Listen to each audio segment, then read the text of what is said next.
have Allison on the line right now. Allison, welcome to WPFW. Hi, Rusty. How you doing? I'm doing great and enjoying your music tonight. So tell us about Rivers in Our Veins and the multimedia project that you have coming up on February 10th. Yeah, so it's actually at the Strathmore Music Center. It's not at the AMP. Oh, it's okay. At the theaters. Oh, yeah, okay, fine. I'd be glad to be corrected on that. That's awesome.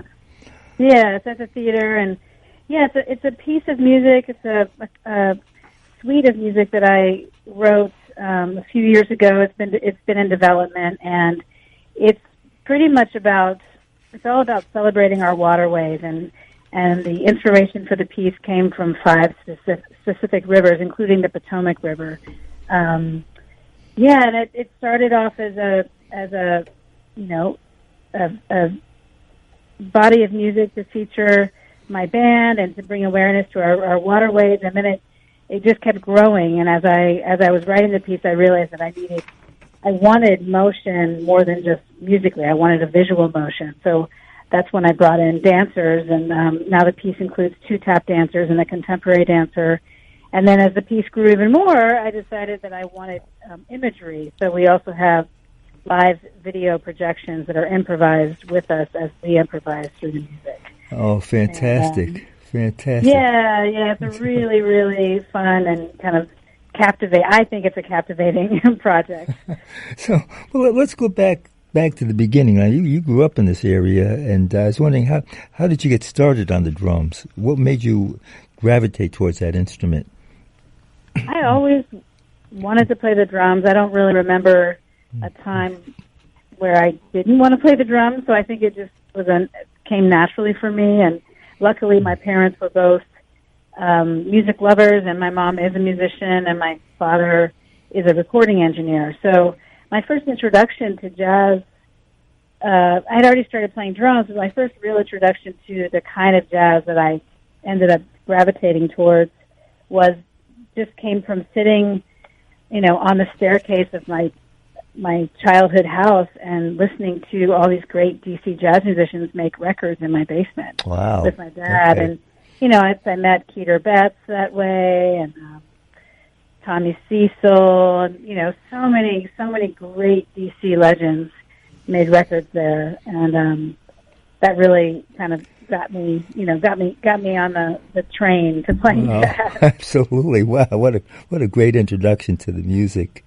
Yeah. Well, DC had such a great community back then. It was a real strong jazz community, and the elder musicians took the younger musicians under their wings and mentored us. And I really learned how to play by sharing the stage with various masters and them kind of schooling me on stage. Sure. Well, it still is, but it ain't like it used to be with all of the clubs and locations that we used to have here. But people still, really doing some great things in the area and bringing you back to your hometown to do this great project. How did you break out of the D.C. area, and what got you going professionally? Yeah, well, I went away to school, and then kind of came back when I was 21, and I started taking the Greyhound bus up to New York to, actually, initially I first went to New York to see Paul Bollenbeck play, who at the time was hiring me in D.C. to play with him. He would hire me and Scott Ambush to play trio, and he was playing up at the Blue Note in New York, and so I kind of, took advantage of that opportunity to go up and go to his show and just kind of get a little taste of New York. And I remember when I got there, I think I was probably still in school, but when I got there, I just thought, oh my God, this is where I want to be, Okay, and sure. It was, of course, musically I loved it, but it was also just the vibe that I was really craving.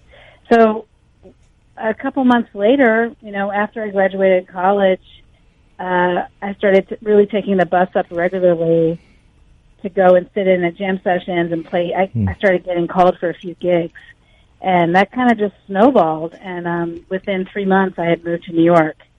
And, I think it was for me, it was a really fruitful time to be in New York. It was the mid-'90s, and there was a really thriving jazz scene. There's still a thriving jazz scene, but I like to say any things that were happening before cell phones were more happening. Right. Well, you're part of a fabulous collective called Artemis. Tell us about that. Yeah, so Artemis is we're a group of musicians that we all are band leaders, but we came together initially for a tour in Europe in 2017, and after that, this tour was put together by a promoter in Europe, and he asked Rini Rosnes to be the musical director and to hire a band of leading women players in the jazz scene. And so she put together this tour and called me up for it, and that was just an incredible tour. By the end of that tour, we all agreed that we had to continue the project because we loved playing together so much, and the chemistry on and off stage was just so wonderful. So after that, we changed the name of the band. We came up with the name Artemis, and we signed with Blue Note and made our first record in 2019. And then now we've been together since 2017, and we're just about to put out our second record on Blue Note. And it's really one of my favorite projects I'm involved with. It's really a true collective. There's, of course, Rini she's the maestro. She's the maestro and kind of leads us along. But we all compose for the band.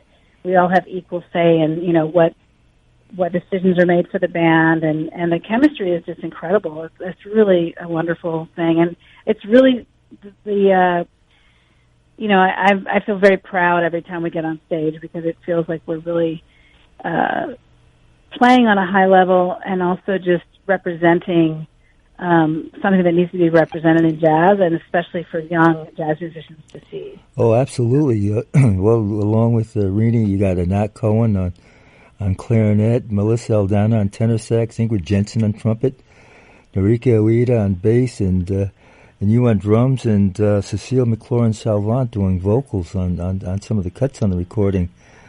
Does everybody, I know Artemis has a gig coming up. Are you in that? Where are you playing this week? Is that tomorrow? I read somewhere.